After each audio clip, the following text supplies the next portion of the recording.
I'm tired of myself, I'm tired of this town.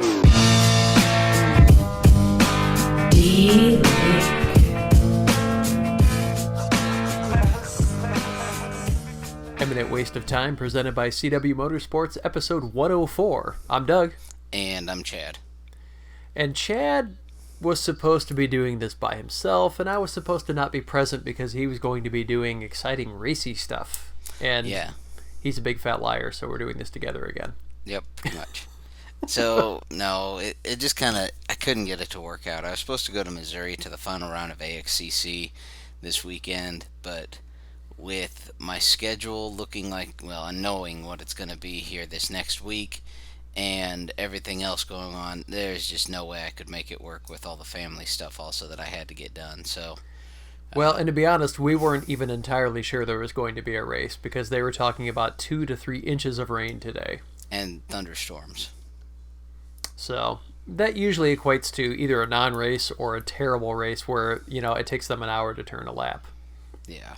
So it is what it is. I just couldn't make it work out scheduling wise to make it to Missouri.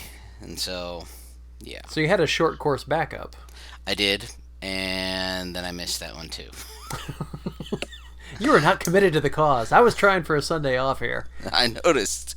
No, I had the trailer on the truck and everything, and just, I was like, okay, if I leave now, I can do this, and I can make it here. And it's like, it doesn't start until 9 o'clock, and I had to be up early the next morning for some stuff, and it was just like, my wife was just getting home, and everything else is like, I can't do this. I just can't. Yeah, if it's at 6 or 7 o'clock at night, it's one thing. To start at 9, and how far was this from your place? At least an hour, right? A little over an hour, yeah. Yeah. So get there, offload, race, load back up, talk to people, yada yada. I mean, you're really staring down like midnight when you get home. Oh, at best case scenario, yeah. Yeah. And then on top of that, it's like, then I was thinking, and I'd have to wash the razor again, definitely today at the latest, you know. I'd even hate to leave it sit overnight with all that mud and stuff caked on it, but... Yeah, and, you know, not skipping too far ahead, but it sounds like it was very loose soil there because I think it was Barry reported that a lot of cars were going into limp mode. Just, you know, when you get into loose powder like that, it's a ton more horsepower. Anybody that's raced in the sand knows what that's like. And now instead of goofing around on the dunes, you're trying to hold the race pace. So it sounded like it was pretty tough on machines. Yeah. So, well, we'll get to that all here in a little bit because we could definitely just start talking about it, but so, we have other more intelligent things to do first? Yeah. What's the update on the house thing for you? Well, we're basically done at this point. They wanted they want a bank statement and you give it to them, and then 2 weeks later they want another bank statement. So because they lose them or whatever they do. Yeah. Something. They want a more recent one. I'm like, they only come out once a month, right? Yeah. So you can have the same one again if you really want it. It looks exactly the same. Nothing has changed, which is good for you, right? Yeah. So basically Monday my next bank statement comes out and I'm giving that to them. The inspection went well. They uncovered kind of what I thought they were going to uncover. Just it's an old house, so a couple loose receps here and there, and just the normal odds and ends you'd expect for an older house. Like one of the toilets is loose, so it needs to be pulled, new X ring, maybe some new, mounting bolts, that kind of stuff. I mean, just nothing that really concerns me. It's all small maintenance that I can do. But that came back clean. Appraisal came back for the amount that the bank was comfortable with and not requiring any repairs, because they can do an appraisal but then require you to make repairs to hit that value. Right. They said no repairs, good to go as is. So like we had to do with your shed thingy that was in the yard barn. Yes, like the shed. We won't give you money unless the shed disappears, which makes no sense, but whatever. It disappeared. It disappeared in a poof of smoke like a wizard. It was a kind of prolonged poof of smoke, but still, whatever. It was, yeah. When there's a tractor involved, there's video of it being shoved over and stuff. It's on the internet now, but I'm kind of glad the bank didn't see that, perhaps. Yeah. But Hey, it's all over and done with. Whatever. It's all over and done with, and because everything on the new house is pretty much over and done with, we were supposed to close on or before the 8th, but now it's looking like maybe the end of this coming week, Thursday or Friday, or maybe worst case scenario, Monday, Tuesday of next week. So at least a week early, which means we can just get in there and start doing stuff earlier, which makes us happy. So, yeah, basically within the next 2 weeks, you'll have keys and everything. Yeah. The goal was really to be able to host Thanksgiving there, and that looks very reasonable at this point. Yeah. You guys doing anything major before you do that, or is it just, it's kind of going to be what it is? Not really major. There's going to be carpet in some areas. Like I said, I've got at least one toilet that needs to be set back right. Some painting and that kind of junk. There's a bunch of yard work, basically like get out the machetes and start hacking back the overgrowth. But I mean, nothing really pressing. It's not like there's anything major mechanical that needs to be done, or yeah, I mean, the inspection report really didn't come back with anything I wasn't already expecting. So just simple stuff that can be done. Really deep cleaning top to bottom is kind of the big thing, but we've got some people lined up that are willing to come help with that. So yeah, really shouldn't be bad. I'm probably going to take that week of October 7th. I'm taking the whole week off just to get some odds and ends done and get ready and get moved in. Okay. It won't be like the Martinsville house where this is going to be an ongoing 2-year project. I mean, there's stuff to do, but not on that level. Right. Plus, with me working from home, I can't work on stuff during the day, but I don't have a commute anymore, so that alone saves time.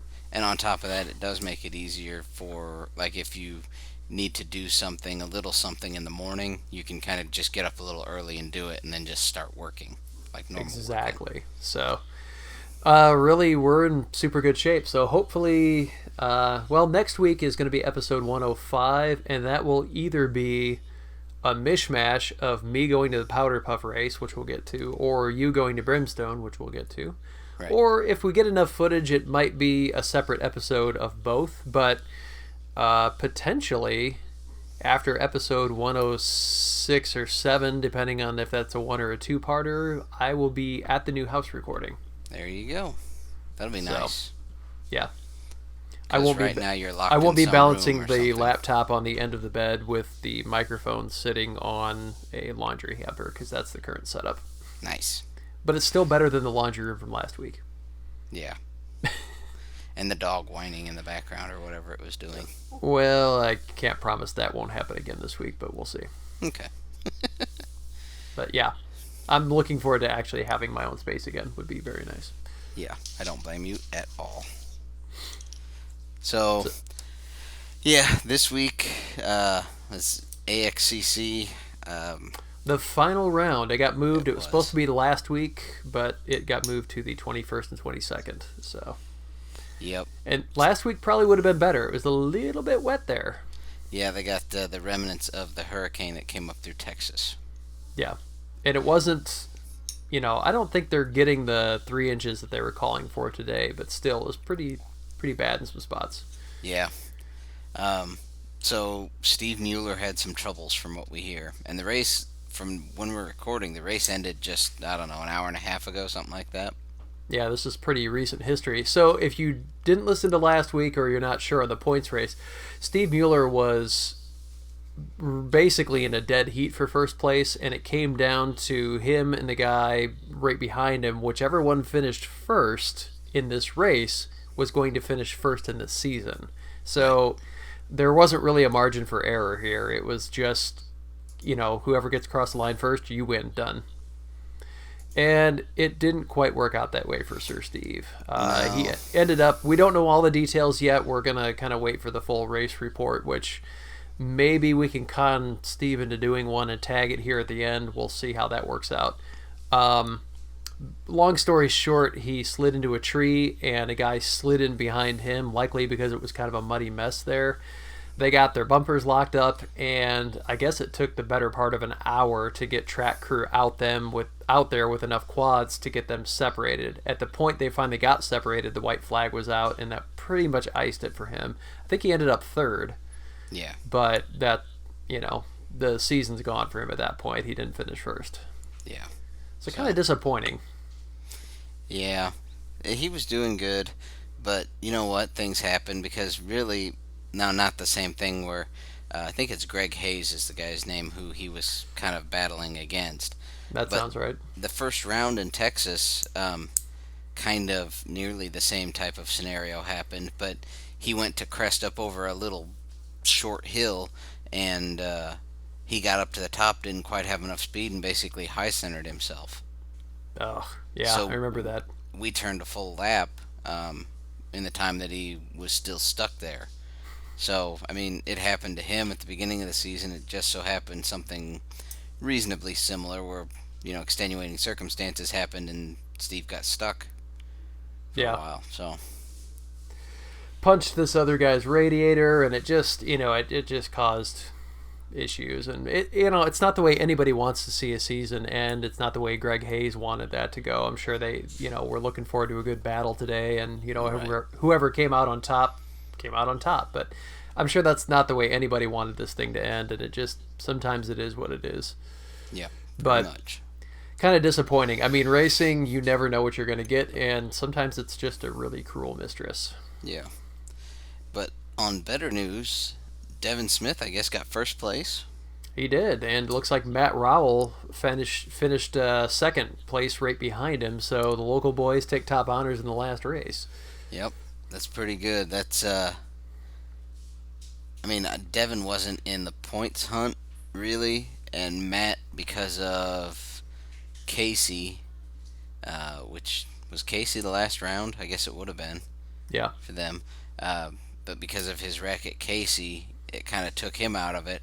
But it definitely bumped those two back up closer to the top. So, yeah, and I mean, a season-wide points thing is important, but I think finishing well shows a lot too. And so to be able to go out there when neither one was in contention for the points and just put on a solid race like that, when you've got other guys that maybe are a little more hungry for it and trying to solidify their position, are also racing hard against you. I mean, good show by both of them. Way to finish the season strong. And, we've said it before. Indiana is really kind of the hotbed of cross-country racing right now. And I think that's showing in how many Indiana guys are showing up in the points. yeah. And in the AM, at least for local guys to us that we kind of run around with, Jason Bannon was first overall. Yep. And Ryan Kunkel was 7th overall, third in class. Ryan just kind of has been picking races to make because his work schedule doesn't really allow him to hit all of them. Yeah. But that's still solid showing for him. And Jason Bannon, I think at Heartland he said it, but he has finished second every time. Yeah. So for him to finally get that cherry on the top and finish first. Yeah, and I think, I'm not positive on that, I'd have to double check, but I think in the class points for the single seater, I think that gives him first. I think that's right. I'm not positive on that, but We'll have to look at when the officials come out tomorrow because, Right. they've got to score everything, and we can't say that these are official results, but at this point, that's what it looks like, and I do believe that puts him first. yep. So that's great, and I know he was kind of wanting that first place finish. He's been wanting it for a little while. He just couldn't quite put it all together to get it until today. So good job. Yeah. So a lot of good racing happening out there at AXCC. Kind of bummed that neither of us could be there, but it just worked out that way. Schedules are kind of nuts right now. Yeah, you're not wrong there. Well, and especially with you starting at CW, I mean, you've had to pick up a lot of slack in some areas, and I know you've been just on the run. You could probably be gone every weekend right now if you wanted to. Oh yeah. And it's nothing against it. It's just anytime you start any new job, everything is hectic because you don't really know how everything works. You don't really, I don't know. You're just figuring out your groove on everything and trying to see how everything works and trying to get, like I'm trying to get my own schedule set to, to know how it makes life work easier and everything too. Well, just and you haven't don't do got there. anything half-hearted. I mean, you go in full bore. You see things that need to get done, and you just, you're not the kind of person who says, well, I can just get to that tomorrow. Right. I don't do well with that. It's like, you guys have probably, well, most of you have seen the video because I shared it quite a bit. But Cody did that Wheels to Prosper thing where he gave away a car with some other local businessmen. It's been a week and a day ago or something like that. Well, my thought was it was on CW Motorsports time. I mean, I filmed on a Saturday, and it was their video. It wasn't anything with Eminent Performance where I had to do it in off time. But I knew that that was kind of a time sensitive thing because, like, even races and everything else, the longer you put out a video after the actual event happens, the less people really care. Yeah. So instead of, thinking, I thought when I did it, I'll just, do that Monday and put it all together and it'll be fine. No, I basically just didn't sleep Saturday and about half the day Sunday. And I did like 10 hours of editing over Saturday and Sunday, and then just went and did a normal workday Monday and every other day. I didn't really take any time off for it to That sounds like you. compensate. Yeah. But that's just kind of how I am, because it's like, well, it needs done now, and if I wait, it's only worse. So Yeah. the work isn't worse. It just produces a less desirable product, I guess, is the way I look at it. Sure. So, But yeah, that ties up the AXCC season. I mean, IXCR and MWXC are still going to be going for a little bit, but typically the last several races are non-UTV races. In fact, the MWXC race, this was the last one of the season, I believe. I They, think they, so. they finish up mid-October. They've kind of compacted their race season because they realize when you get into November, people stop being interested. They're already thinking about trying to, like get into, I don't know, Thanksgiving, and there's a lot of other stuff going on for them, and you just get tired. So they've compacted their season down to where it ends in mid-October. But this was the last round for them, and I don't know, still about 15 buggies showed up, even with AXCC being right on top of them. Yep. I would have liked to have made it to that, and it's one of the closer courses to me. It's in Martinsville. It's really only about 20 minutes away, something like that. But the property is just small. This is the one we've told you about before that traditionally is moon dust. Like if you drop anything out in certain parts of the track, it's going to be a foot down in a pile of dust and you'll never find it. Yeah. This is the one, if you'll remember the story, there was a dirt bike rider that his key fell out while he was riding, and Chad's like, it's gone. We're going to have to hot wire this thing because it is gone. He was a quad, but yes. Oh, quad rider. Okay. Yes, so I ended up hot wiring his bike for him so he could continue on in his race. Yeah. So it's that track. It just happened. Usually it's more like in May, but this year it ended up being the end. Yeah. At least for that. I think there's a couple more rounds, but that's pretty much it for side by side. And I think IXCR is starting to wind down too. I don't know that they may have one more UTV race. I can't remember the schedule, but I know that they're skipping a couple rounds as well towards the end. Yeah. I know it's just wrapping down, and honestly, it's getting to that point where people are trying to keep machines together and everything else, and yeah. And finances. Yeah. So, but we'll get on to I don't know who finished first at MWXC. I think it was David Sauter, but I'm not positive. That sounds right. I will look that up while you were talking about the short course thing, because you got more of the scoop on that. Barry Miller went there, didn't he? Barry Miller went there. Michael Plank went there. Alec went there. Who else went there? Colin Cornelius was there. Trying to think just off the top of my head what guys that we kind of talk about sometimes that went. It sounded like they had a decent turnout. Yeah. So it was down, I'm going to say southern-ish Indiana, kind of down that way. And it was a brand new track that they built just for this event, really. It sounds like they're going to keep the track there. And from what Barry Miller was telling me, they're going to do one more short course event this year. And hopefully they're thinking they're going to turn it into a series there next year. Which would be fan-freaking-tastic if they could do that. I told Barry, I said, if they do that, tell them I'll sign up for the series. I'll run that one. Well, it's a good thing that you are burning off what's left of the tires you have now, because you're going to need a different setup. Yeah, I'll get some 27s or something like that for that stuff. But, yeah, maybe some tires went missing in a certain video. There's a possibility. Looks like MWXC does not have anything official posted yet, so Yeah, normally she doesn't get it posted until late Sunday night or Monday. yeah. Yeah. But is what it is. So, no, the short course event went really well. I guess from what they said, like we were talking about earlier, the dirt was just super soft, most likely because it was a brand new built track. And I'm sure they didn't roll it or anything. I mean, they drove machinery on it, but it's just going to be soft, either until they Yeah. let it settle in or until they get an actual roller out there. And from the video I've seen, now it was all dark, so all you're kind of being able to see is where the headlights are hitting. But it looked like they'd wet the track down quite a bit, and we ran into that with that fair race that I ran a month or so back, a couple months back, whatever, about a month back, whatever it was. Uh, it seems like some track builders tend to wet them too much, or they wet it right before the race and don't allow enough time for the water to soak in and everything. Oh, But yeah. they were. Now It you've looked just like made they a were just mess out of it. flinging mud. Yeah, it's like at the fair race that I went and ran with Paul Johnson and another couple of guys were there. Um, it was so bad they had like a car. They were running on that same track with us.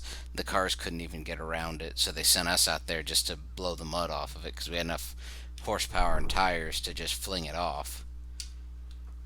So yeah, and at that point, it was funny because we did our first heat, and the guy on the tractor gets ready to go back out with the water, and I walk up to him. I said, "Water that thing really light." I said, "Do not water it heavy, because last time you guys overwatered it, and we're just flinging mud."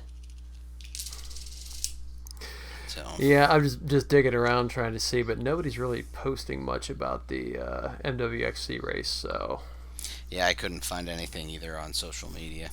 yeah. All right, we give it a try. Yeah, We, whatever. results will be up and posted by the time this airs, so you can go check it out there.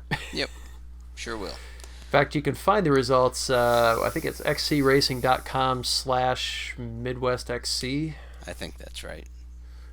So you can find live racing results there if you're, or the posted racing results once they're there. Erica's really fast about it, usually by Sunday night, but it's about Sunday about 4:30 right now, so probably 2 hours from now she'll have them up. Yeah, more than likely. But on the we're short winding course down. stuff, yeah, on the short course stuff, that's something I really would like to do more of. That really suits more of your racing style and kind of honestly your racing experience to date. Yeah, I mean, I can do XC. I just, as much as I like any real kind of racing. Short course is kind of more fit for me. Yeah.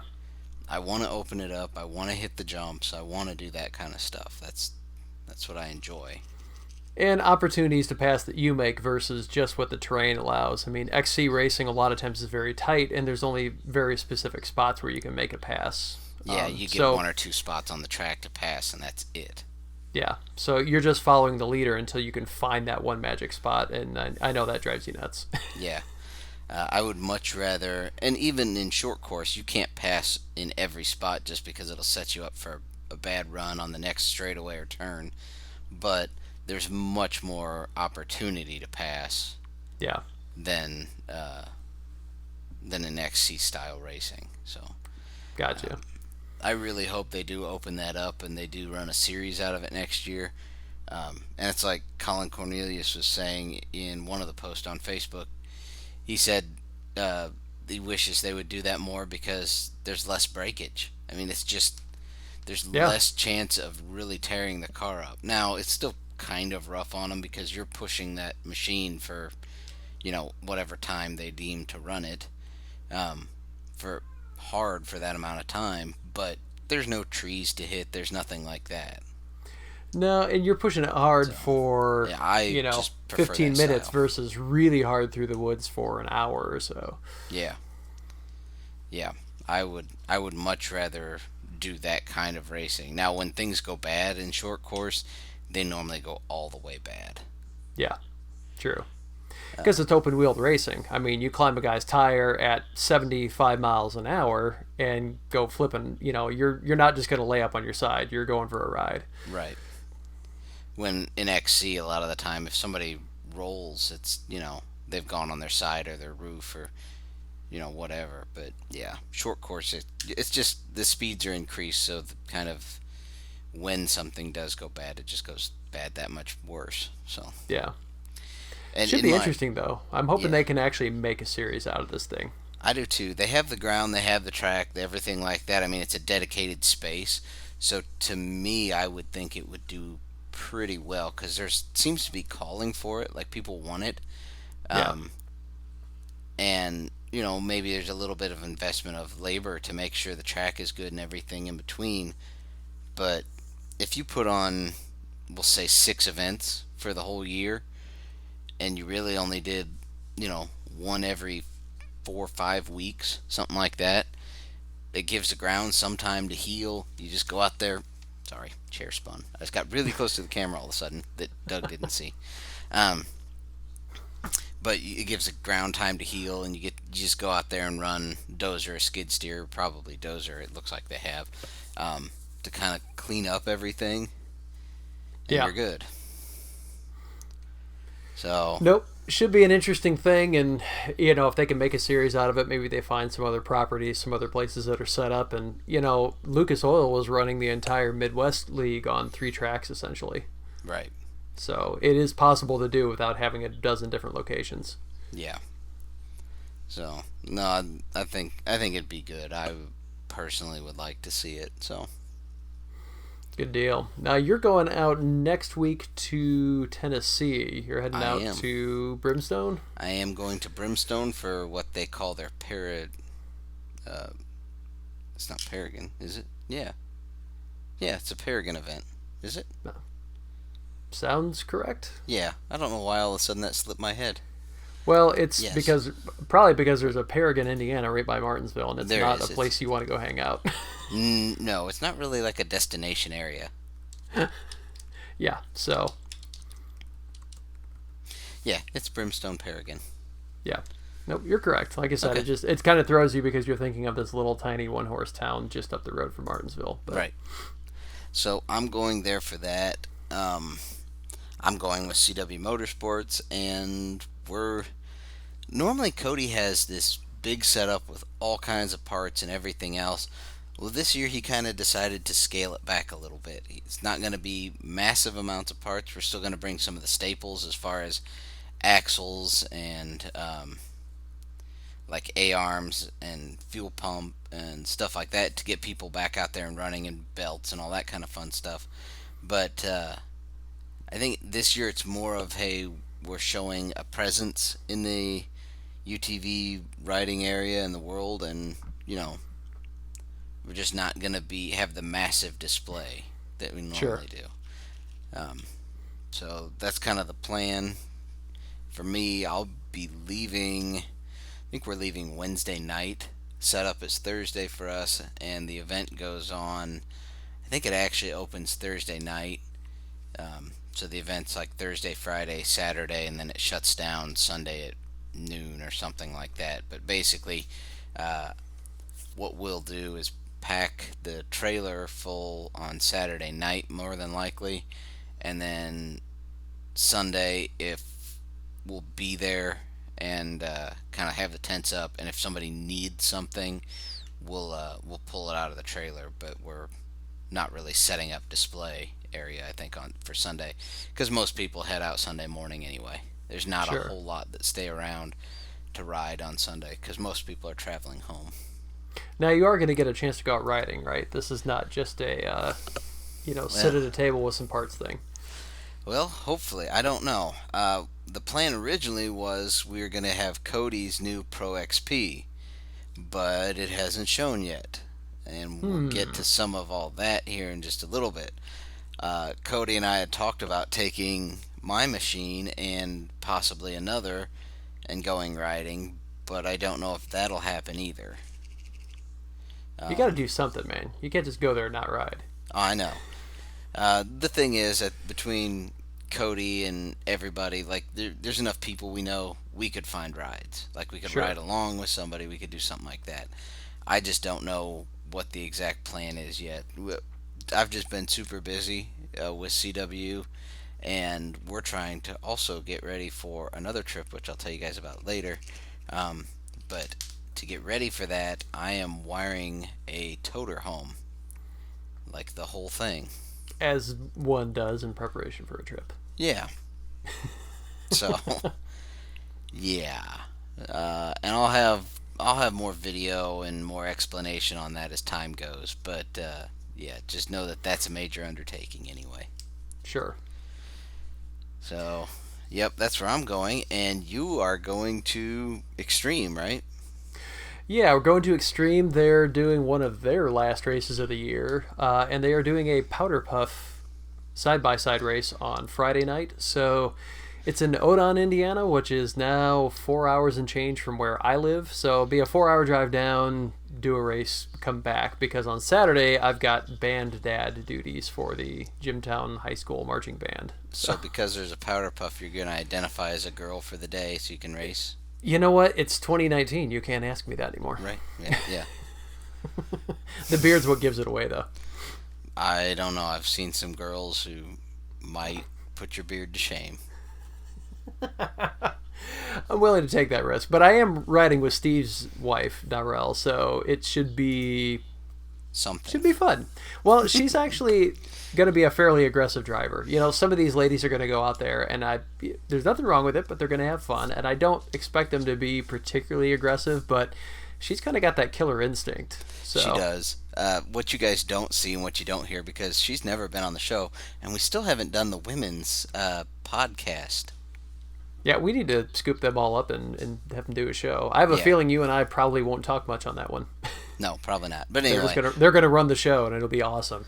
What you guys don't hear from Darrell is when she's at these events and I'm seeing her there and everything, is she's always telling Steve, go faster, race harder. And Steve is kind of, as we've talked about, the conservative, I'm just going to finish. And she's always yelling at him, go faster. My favorite was the one race video where she's telling him what to do. He's like, yeah, I'm getting to it. It sounds like they're talking about cleaning out the garage or something, but it's actually during the course of a race. Yeah. So that actually, I'm really looking forward to it. It's going to be a lot of driving down and back, but it should be an absolute blast. So I'll get some footage before and after, and we'll get some GoPro footage during, and hopefully we emerge victorious. Yep, or at least unscathed. I'll take either. Yep. So let's talk about the Pro XPs, because they're coming out. And why Cody's is not going to be arriving on time. So first reason that I think they're all showing up later is, according to Polaris, at the initial sales thing at the dealer reveal, they sold double the amount that they thought they would sell to dealers. I kind of have a hard time believing that. Polaris has been in this business a long time. They've released something that is supposed to be an X3 killer, and they didn't expect people to be as excited about it as they thought they would be. I don't know. I'm not going to call them a liar, but I find that hard to believe. I'll put it that way. Yeah, but I mean, maybe they just underestimated how many people would take the jump at a brand new machine straight away. That's true. But the market is huge right now. I think it's probably as hot, if not hotter, than it's ever been. Agreed. So that was reason number one. And then there's the clutches. Now, Polaris said that they were all new and improved and great, and belt temps are low and blah, blah, blah. But there has been a rash of clutches exploding, or cracking, or breaking, or whatever you want to say. Now, track with me here. If your clutches explode, think about how cool your belt temps will be. Very true. I mean, they didn't specify how they were keeping temps down. Right. No. But yeah, that seems to be a problem. And honestly, to date, we don't know if that means like 1 out of 5 or 1 out of 5,000. We don't know the failure rate. Or it could just have been a bad run of clutches in there that they've all just let go, and it makes it look worse because it's an initial problem.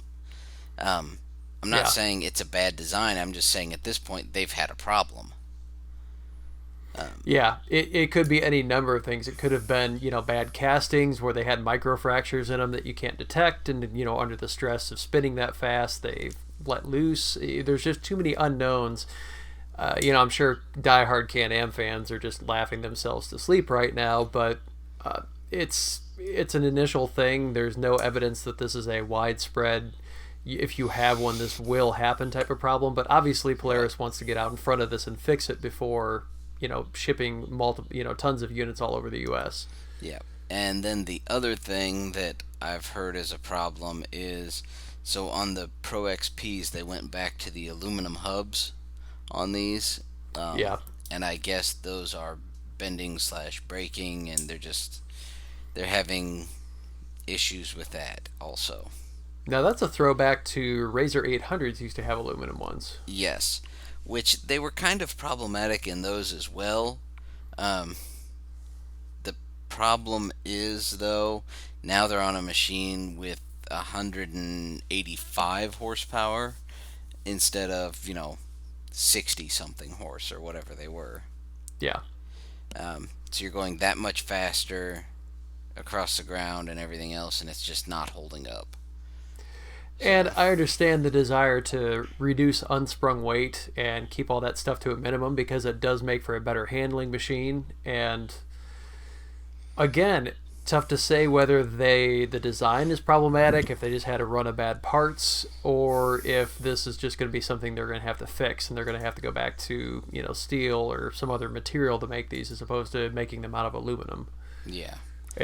Don't really have any super solid info yet as to what the fix is going to be. Yep. Who knows? But, is what it is. But those are the rumors I've heard of why they haven't gotten them shipped, the ultimate versions shipped yet anyway. So, and that's what Cody got, and that's what Steve's actually got as well, Steve Mueller. Yes, he has one on order as well.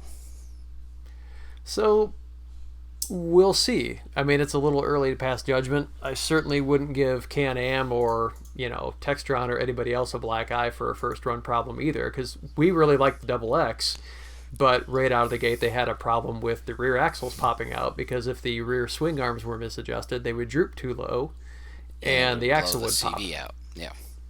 So they've gotten that problem fixed, but it was just a first run thing, and it's a great machine. So right. I don't want to go, throwing shade on a machine that we don't know enough about yet, but they definitely seem like they got a couple kinks to work out. Well, it's a new machine with some new parts, and, things are going to need sorted out. Everybody always says, oh, I run them, they've run thousands of test miles on it, and I don't care what any, and I'm saying any as in any manufacturer says, their test miles are not the same as real-world abuse miles that people put them through. No, people seem to find unique and interesting ways to torture their machines. Yeah. So, it is what it is. Hopefully they get it sorted quick and they start shipping these units. I know Cody is really wanting his pretty bad. It's got to be killing him. Yeah. So, and then he's also wanting it for this other trip that we have coming up, which I'll talk to you guys about in future episodes. Ooh, we're going to make him wait? I am. So, but this is why you're wiring a toter-home, because CW acquired a toter-home that was kind of half finished. Needs some electrical and some other stuff, but it needed everything work. So essentially, well, it had an engine and a transmission and a box in the back. I mean, what else do you need? It did have that. So the story goes like this: the owner of a race team bought this toter. He ordered it from the manufacturer. He ordered it with a bathroom only, and the rest was just an open shell inside, essentially. And he knew a guy, or he was the guy who was going to do the cabinet work. Well, he borrowed the money from from one of his racers, I think it was, but a racer he knew anyway. And he just didn't make the payment, so it got repoed, and then it kind of... Is that what happens when you don't make payments? Yeah. So, yeah, it got repoed, and really the only thing that got done were some cabinets got built in there, and the bathroom got some fixtures and stuff put in, but the guy who bought this, I'm going to say it this way, and it's the nicest way I can say it, he had no idea what he was doing. Because before he put the paneling up, normally you do the wiring and stuff and put the wiring in the walls and stuff. No, he didn't do Ideally. that. He just ran conduit. And he didn't put near big enough or enough conduit to get the job done. Why in the world would you do it that way? That's amazing. I can only assume because he didn't know what he was doing with wiring. He just thought, I'll just provision for it and figure it out later. But he didn't know enough. So, to give you an idea on this, I've started pulling wire for the 12-volt system. Those of you guys that don't know anything about RVs or any of that, there's like basically a 110-volt like household electrical system and a 12-volt system. And they kind of operate independently once inside of there. There's not a lot of crossover other than at like the switchover station and the inverters. So I pulled the 12-volt wire to get back into the bathroom and the bedroom, which is in the very back of the toter-home. Well, just pulling 3 wires, and the bathroom has a pump for the sewage in the toilet, so that took its own wire. 1 wire for the bathroom functions that are in there, and then 1 wire for the bedroom. I had to grease the conduit to pull the 3 wires through it. That's how tight it was. Wow. Okay, so yeah, he not only didn't put the wire in the wall, he didn't give near enough space for anything. No, and that's no 110 back there. I'm going to have to run the 110 under the toter home and bring it up through the floor. Yeah, there's no other way at that point. Yeah. So, Well, good luck with that. Yeah, that'll be fun, won't it? Just a little bit. So, yeah, it just makes it all harder. Where normally, like, you could wire that thing in a day and a half or something. Well, it's going to take me a week. Yeah. So, it just is what it is. I mean, Well, get it done. hopefully you get it done for your trip, though. Oh, something's going to happen. One way or the other. Because you do have to live in this thing, so there's some Yes. motivation. So, all right, well, we're getting to that time, and I have trivia, and you have to do the trivia. Okay, let's do the thing. Okay, are you ready, sir? I'm as ready as I'm likely to be. All right. Question number 1. 7 out of 10 of the deadliest wars in human history took place where? I'm assuming, is this a country or a region or It is a country. country? 7 out of 10. I'm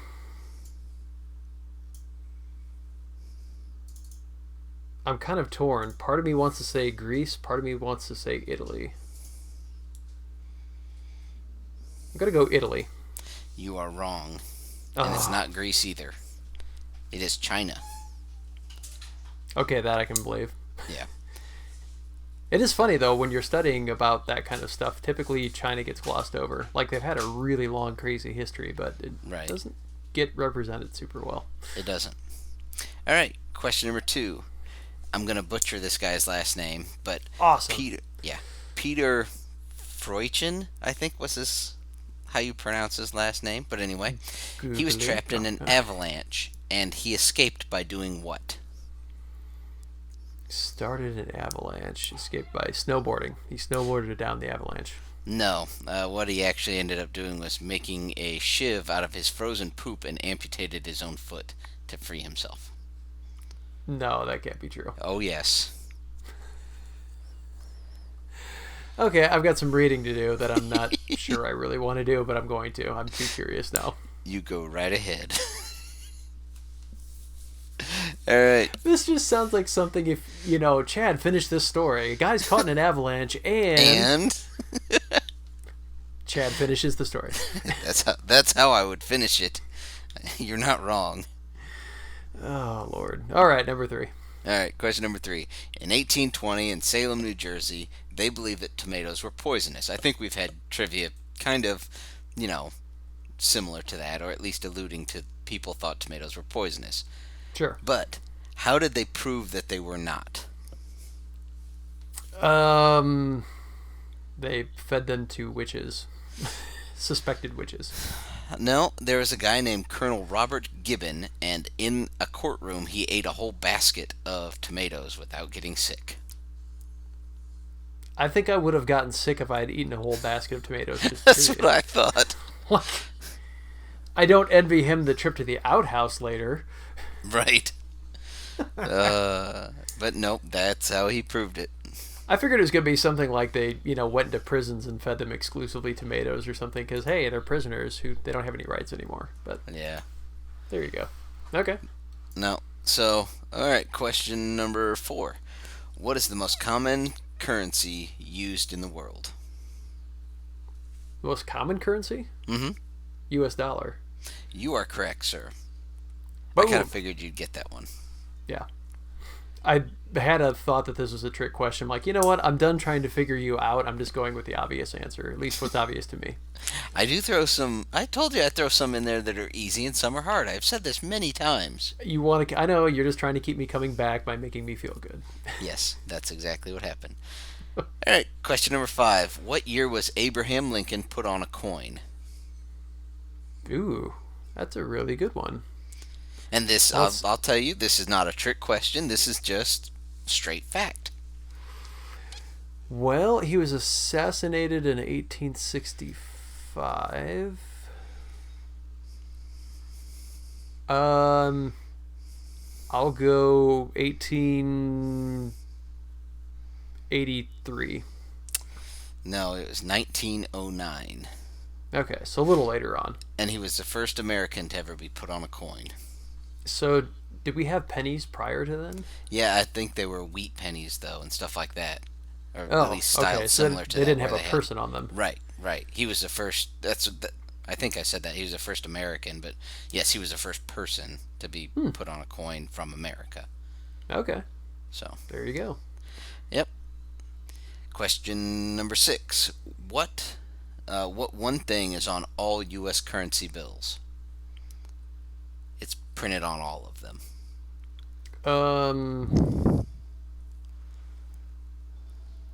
It's not "In God We Trust." I'm guessing it's something to do with that this note is legal tender for all debts, private and public.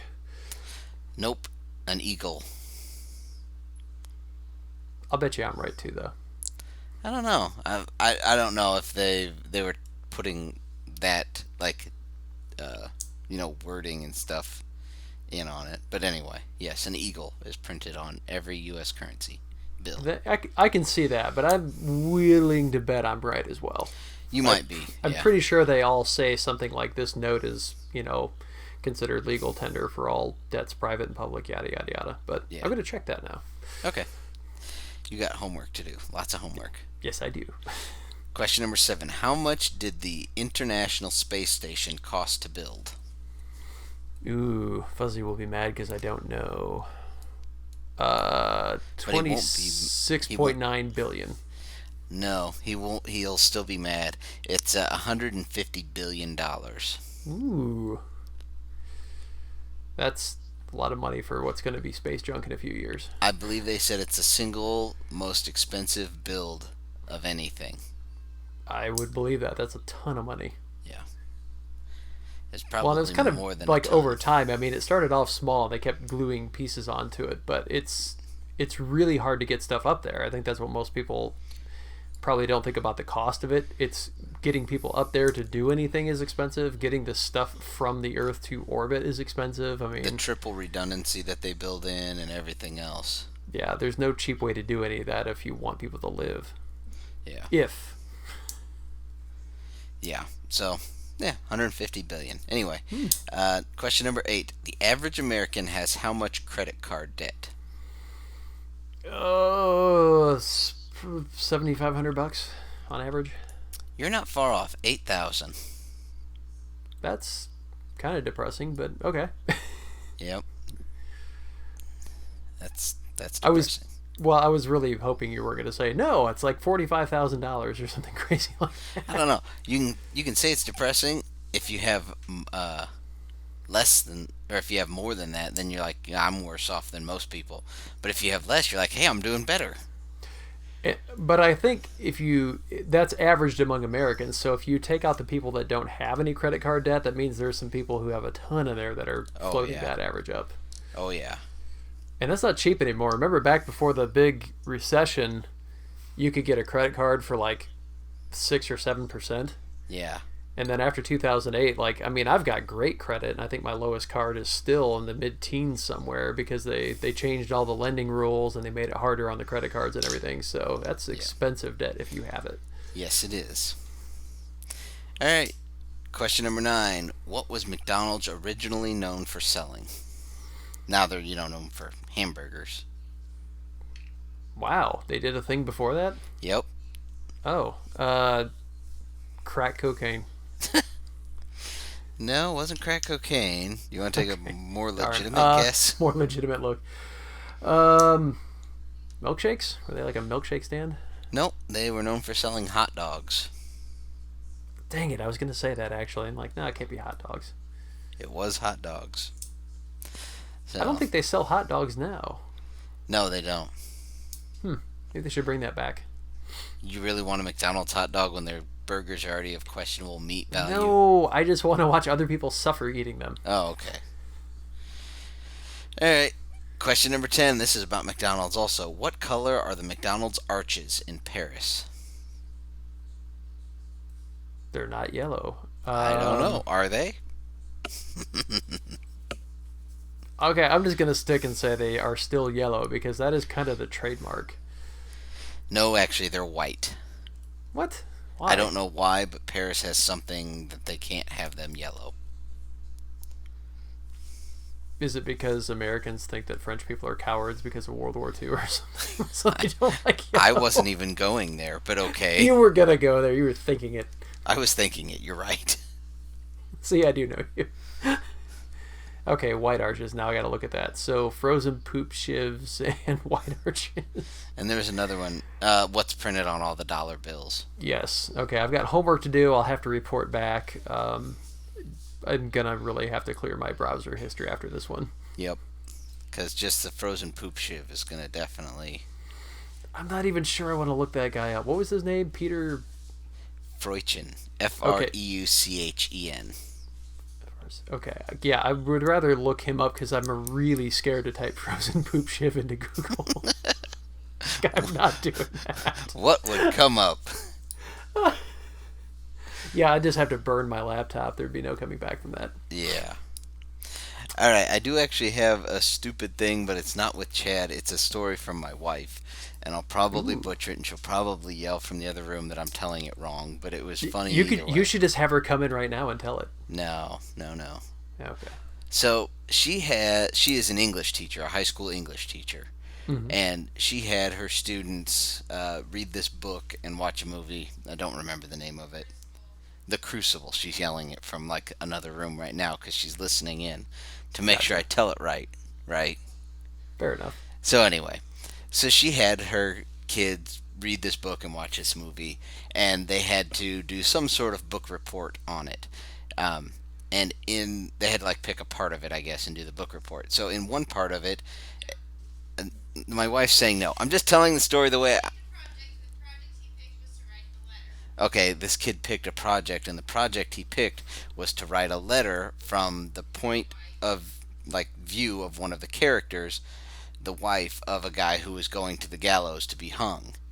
Okay. And so now with school and everything, all their documents that these kids do and all these projects that they do are all saved online to the school servers, essentially. And what most people don't know is all of these servers are actually monitored by software and people for content. Sure. Both so that they don't plagiarize things. There's databases, and Doug knows this, but basically if you copy and paste something, it examines it up against a lot of the internet and says, did you just take and copy and paste to make your homework? Yeah. But anyway, so this kid started it.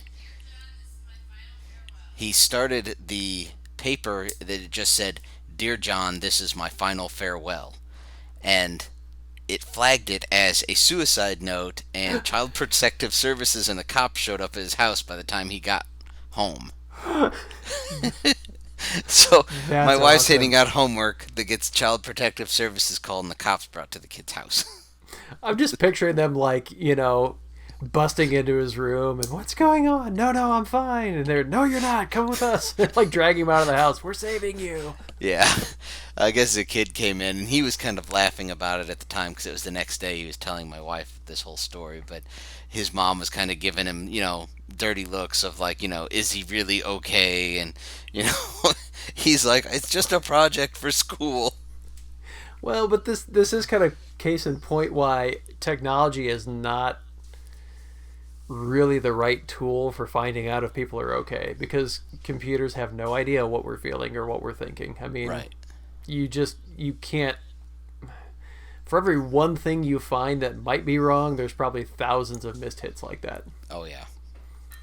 So I got a big chuckle out of that. I was laughing That's when awesome. I heard it. I was like, so you're getting Child Protective Services called on kids because you're basically having them write suicide notes. Good job.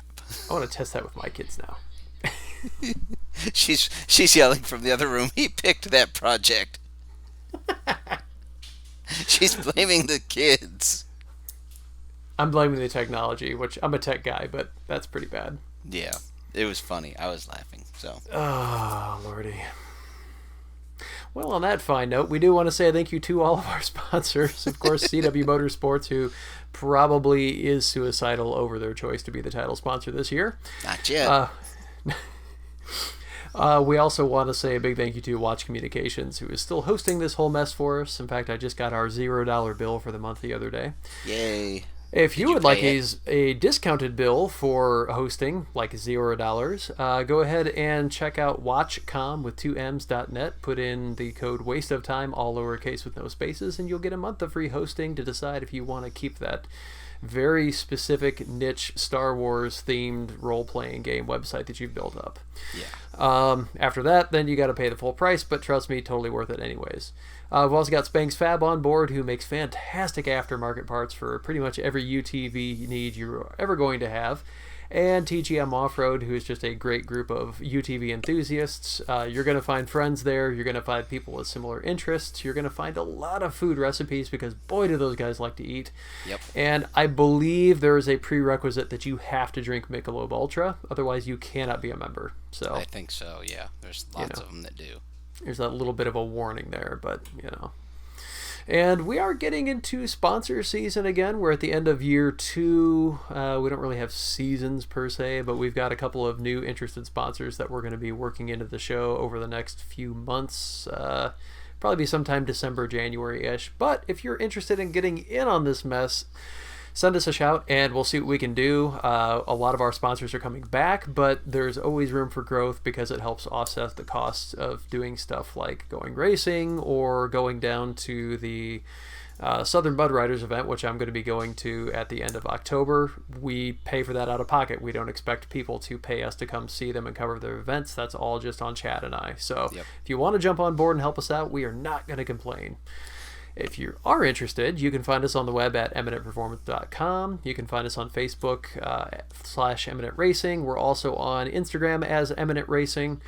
You can find the video version of this mess on YouTube. Just go to YouTube /Eminent Performance. Yep. And, man, I wish we could get that all unified to just Eminent Performance, but we've got a guy that will not give up the name. Hey, listen, dogs. Dogs barking. Dogs barking. It's not a show until the dogs bark. Yep. Yeah, and then you can find the audio version on iTunes, Google Play, Stitcher, or iHeartRadio, or pretty much anywhere else you can find a podcast. We've probably infected them as well. Yes. So, stuff and things. Any other closing wisdom there, Chad? No, I've run out of wisdom long, long ago. All right. And regardless of whether or not this show has made you want to sever a limb with a frozen poopsicle, thanks for riding along with us. Thanks, guys. Screwing up. Tired of going down, tired of myself, tired of this town.